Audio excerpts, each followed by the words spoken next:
This channel does not promote any violent, harmful, or illegal activities. All content provided by this channel is meant for an educational purpose only. দেখুন, শিল্পী boycott বিতর্ক, এই বিতর্কে তৃণমূলের অন্দরে কিন্তু মতবিরোধ আরো প্রকট, আরো স্পষ্ট হয়ে উঠছে। শিল্পী এবং উদ্যোক্তাদের তাদের স্বাধীনতার পক্ষে সওয়াল করেছিলেন অভিষেক বন্দ্যোপাধ্যায়, আর এদিন তার এই বার্তাকেই কার্যত চ্যালেঞ্জ করেছেন কুণাল ঘোষ। তার সুরে সুর মিলিয়েছেন তৃণমূল সাংসদ কল্যাণ বন্দ্যোপাধ্যায় এবং ঠিক একই রকমের মত প্রকাশ করেছেন শিক্ষামন্ত্রী ব্রাত্য বসু। গোটা বিষয়টাকে নিয়েই শুরু হয়ে গেছে জোর বিতর্ক। যেমন একজনের রাস্তায় নেমে প্রতিবাদ করার স্বাধীনতা আছে, কেউ যদি একটা প্রোগ্রাম করে কাউকে আনতে চায় তার স্বাধীনতা রয়েছে। এটাকে সেভাবে দেখা, সেই দৃষ্টিভঙ্গি থেকে দেখা একদমই ঠিক নয়। এটা শিল্পী স্বাধীনতার বিষয় নয়, এটা প্রতিবাদ, আর প্রতিবাদের নামে পরিকল্পিত অসভ্যতা, এর মাঝখানে একটা ডিমার্কেশন লাইন আছে। শিল্পী বয়কট বিতর্কে তৃণমূলের অন্দরে উথাল পাথাল। আরজিকর আবহে মুখ্যমন্ত্রীকে নিশানা করা শিল্পীদের বয়কটের ডাক দিয়েছিলেন কুণাল ঘোষ। সেটা দলের অভিমত নয় বলে শিল্পীর স্বাধীনতার পক্ষে সওয়াল করেন অভিষেক বন্দ্যোপাধ্যায়। তৃণমূলের সর্বভারতীয় সম্পাদকের সেই বার্তাকে কি কার্যত চ্যালেঞ্জ জানালেন কুণাল ঘোষ। যেহেতু অভিষেক বন্দ্যোপাধ্যায় এই গোটা ফেসটায়, আরজিকরের সময়টায়, যেহেতু সেই সময়টা তিনি বাইরে ছিলেন এবং গোটা বিষয়টার মধ্যে ছিলেন না, যে কুৎসা চক্রান্ত ঝামেলা যারা আমরা সামলেছি, আমাদের জিজ্ঞাসা করলে আমরা বলে দেবো এই ডিফারেন্সটা কি। আরজিকর কাণ্ডের আবহে পথে নেমেছিল শিল্পী মহল। মুখ্যমন্ত্রী তথা রাজ্য সরকারের ভূমিকার সমালোচনা করতে শোনা গিয়েছিল অনেককে। অভিযোগ, সেই আক্রোশে তৃণমূল নেতাদের আয়োজিত বিভিন্ন সাংস্কৃতিক অনুষ্ঠান থেকে বাদ পড়ছেন শিল্পীদের একাংশ। এ বিষয়ে খোলাখুলি মত প্রকাশ করেন কুণাল ঘোষ সহ তৃণমূলের আরও অনেকে। কলকাতা পুরসভার হোয়াটসঅ্যাপ গ্রুপের এই স্ক্রিনশটে লেখা হয়, কোন কোন শিল্পীদের ডাকা যাবে তা দলের কাছে জানতে হবে, প্রয়োজনে কথা বলতে হবে মন্ত্রী ইন্দ্রনীল সেনের সঙ্গে। যদি এ নিয়ে কোনো কনফিউশন থাকেন, শীর্ষ নেতৃত্বের সঙ্গে কথা বলে নিন। তৃণমূল কর্মীদের আবেগে আঘাত লাগছে, সকলেরই একেবারে শিল্পী তালিকা খতিয়ে দেখা উচিত। বৃহস্পতিবার এই বিষয়ে অভিষেক বন্দ্যোপাধ্যায়কে প্রশ্ন করা হলে পদাধিকারী হিসাবে নিজের অবস্থান স্পষ্ট করেন তিনি। পার্টির তরফ থেকে কেউ নির্দেশ দিয়েছে? আপনি কোথাও কোনো বিজ্ঞপ্তি দেখেছেন, কোনো নোটিফিকেশন দেখেছেন? যখন ওয়ার্কিং কমিটির মিটিং মমতা বন্দ্যোপাধ্যায় ডেকেছিল তখন এ বিষয় নিয়ে কোনো আলোচনা হয়েছিল বলে আপনারা শুনেছেন? মমতা বন্দ্যোপাধ্যায় কিছু বলেছে? দলের তরফ থেকে আমি পার্টির জেনারেল সেক্রেটারি কিছু বলেছি? প্রদেশের রাজ্যের সভাপতি কিছু বলেছে? না, আমরা সবার স্বাধীনতায় বিশ্বাস করি। কিন্তু এরপরও কুণাল ঘোষ নিজের অবস্থানেই অনড়। মমতা বন্দ্যোপাধ্যায় আমাদের সর্বোচ্চ নেত্রী, চেয়ারপারসন, তিনি শেষ কথা বলবেন। তাকেই এই আরজিকর পিরিয়ডে সবথেকে বেশি সমালোচনা, কুৎসা, চক্রান্ত ফেস করতে হয়েছে। তিনি যেটা বলবেন তিনি শেষ কথা, তিনি যা বলবেন সেটা মেনে নেব। শিল্পী বয়কট বিতর্কে শাসকের অন্দরের মতবিরোধ প্রকাশ্যে আসার পর কুণালের পাশে দাঁড়িয়েছেন দলের প্রবীণ সাংসদ কল্যাণ বন্দ্যোপাধ্যায়। মমতা বন্দ্যোপাধ্যায়ের বিরুদ্ধে যারা কুৎসা রটিয়েছে সেই সব শিল্পীদের না ডাকা উচিত। আর আমার কনস্টিটুয়েন্সির মধ্যে কোথাও ডাকলে আমি নিজে যে সামনে দাঁড়িয়ে স্লোগান তুলব। এইসব শিল্পীদের শিরদাঁড়া করে, শিরদাঁড়া মমতা বন্দ্যোপাধ্যায়ের শিরদাঁড়া নিয়ে প্রশ্ন করেছিল। তো এদের শিরদাঁড়াটা কোথায় যে তৃণমূলের প্রোগ্রাম নিয়ে তাদের চালাতে হচ্ছে?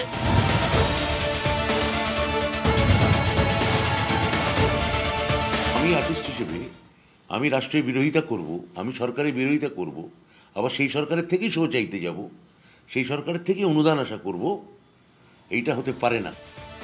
আরজিকর কাণ্ডের আবহে মুখ্যমন্ত্রীকে অপমান করার অভিযোগে এই বিতর্কের সূত্রপাত।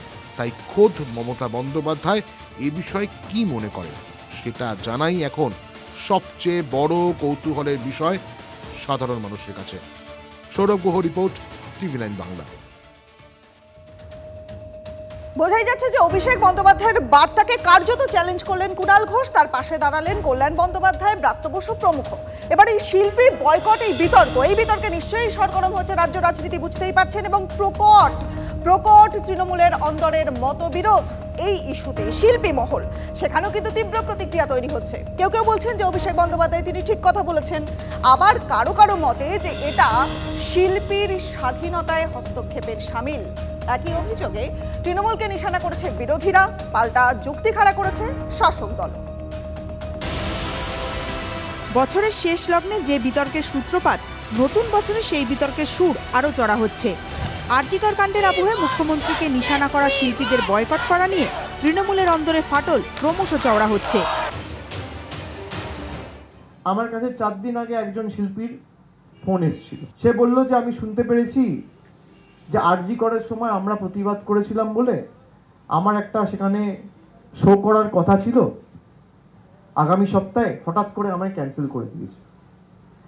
আমি সঙ্গে সঙ্গে, যেহেতু উনি আমাকে ব্যক্তিগতভাবে চেনেন, জানেন, আমাকে রিচ আউট করেছেন, আমাকে ফোন করেছেন, আমি সঙ্গে সঙ্গে যারা মেলা কমিটির সদস্য বা সভাপতি বা যারা কমিটিতে রয়েছেন তাদের সাথে যোগাযোগ করি। তারা বলে যে এমন কোনো বিষয়ই নয়, এবং যিনি ফোন করেছিলেন তিনি প্রোগ্রামটা করছেন।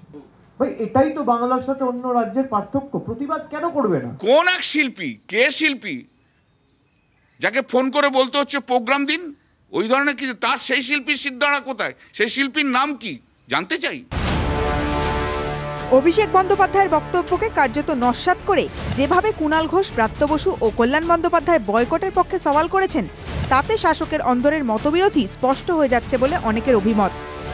সার্বিক পরিস্থিতি যেদিকে গড়াচ্ছে তার রীতিমতো ভাবিয়ে তুলছে শিল্পী মহলকে। থেকে বড় অবনতি কোনো শহর বা পশ্চিমবঙ্গের হতে পারে না, যেখানে শিল্পীর শৈল্পিক দিকটাকে ব্যক্তিগত স্বার্থের সঙ্গে গুলিয়ে ফেলা হচ্ছে। মঞ্চকে আমার, আপনার, ওদের, তাদের, আমাদের বলে ভাগ করে নেওয়া হচ্ছে। আমি অভিষেক বন্দ্যোপাধ্যায়কে বলবো যে উনি ঠিক বলেছেন।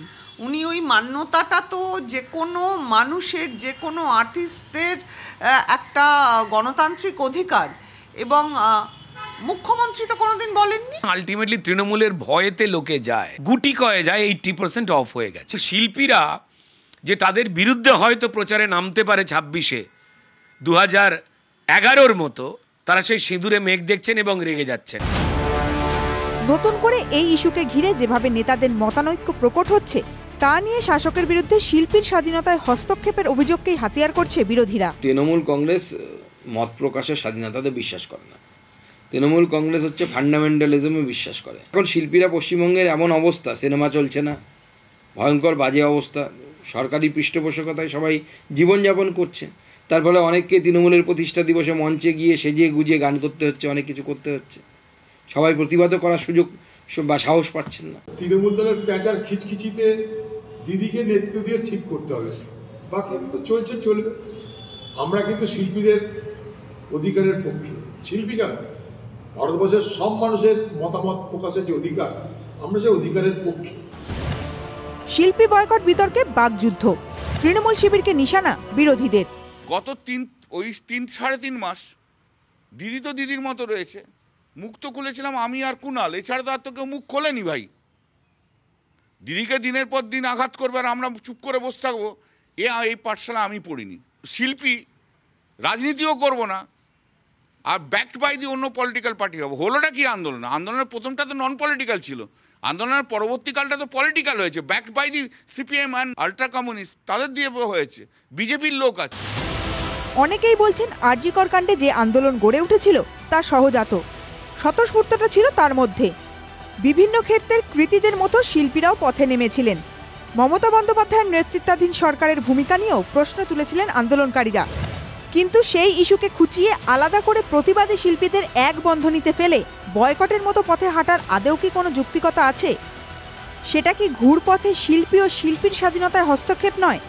অন্য রাজ্যে এমন ঘটনা ঘটলে কি তৃণমূল নেতারা শিল্পী ও শিল্পীর স্বাধীনতার হস্তক্ষেপের অভিযোগ তুলতেন না? এই প্রশ্নগুলো কিন্তু উঠছেই। Bureau report, TV9 Bangla.